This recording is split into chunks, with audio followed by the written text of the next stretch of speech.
So I'll just start off with something light. So we're taking a trip down to Haiti, and it's our first Haitian meal. What should we eat as soon as we get there? Ah, man, I think she probably get some D, blanc au pois, maybe some legume. Where are the places since you spend a lot of time in California, is there some place where we can find that? Yeah, man, I mean, to find that here in Cali, nah, I don't think it's too many Haitian spots that you can get good Haitian food. You have to go to Florida. Florida or the East Coast, probably New York, something like that. In the press conference, you mentioned that you are a better man today than you were the first time you fight. If you could take one lesson that you've learned over the last 5 years, what would you say that is? Just to stay focused, man, and just take care of my, just stay focused and just take care of my body. I think, 5 years ago or a few years back, I was just a little reckless with it, because I had just natural ability. I can just do whatever I wanted to do. And of course, after time, injuries are going to come, here and there. So, just basically just stay focused and take care of your body and, just take this game seriously. Where you currently train in the Virgil Hunter stable, you're surrounded by a wealth of talent with Amir Khan and Andre Ward. How do you motivate each other when you're in the gym, keep yourself engaged and up and prepared for your respective bouts? We stay, we come and watch each other work. And at the same time, we stay and make sure we motivate each other in between time, especially if we see any type of slack or we see any type of things we can do better. We definitely make it a point just to voice that opinion. You're definitely a veteran. You have a pretty stacked resume. Do you feel at this point in your career that you get the respect that you deserve? This fight game, you're only as good as your last performance. So I think once we get in a few good performances, I think we'll be all right. Do you think with boxing, unlike other sports, that fans are too quick to change their mind after a fighter changes a lot? For sure, I think that's with anything, though. I think that's with anything when it comes, just to the competition aspect.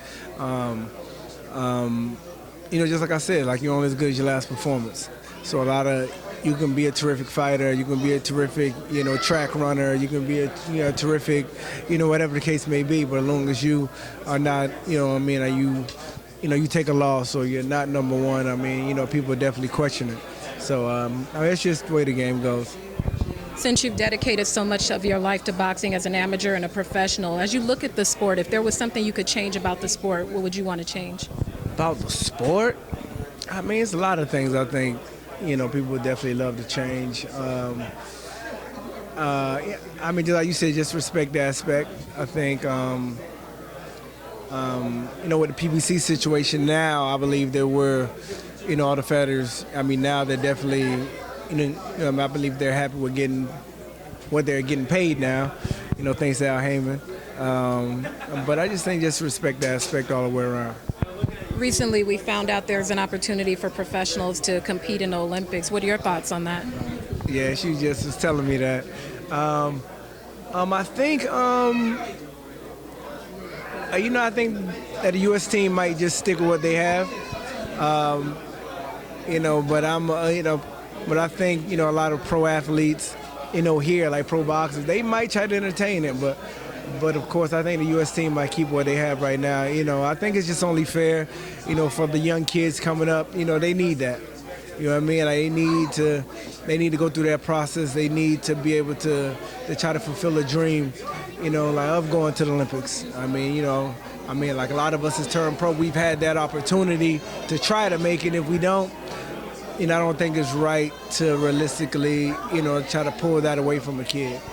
And lastly, heading into Saturday night, is there anything during this promotion and the build-up to this fight that you feel that you wanted to convey to the fans and people watching that you haven't been able to, or people haven't asked you specifically something you want to convey about the fight? No, I think everybody knows. I think everybody knows this is going to be a good one. I don't think it's even much, talk that we have to have. I think this is the fight that everybody's been anticipating for a while, and now it's here. So I think this thing. Thanks, Andre.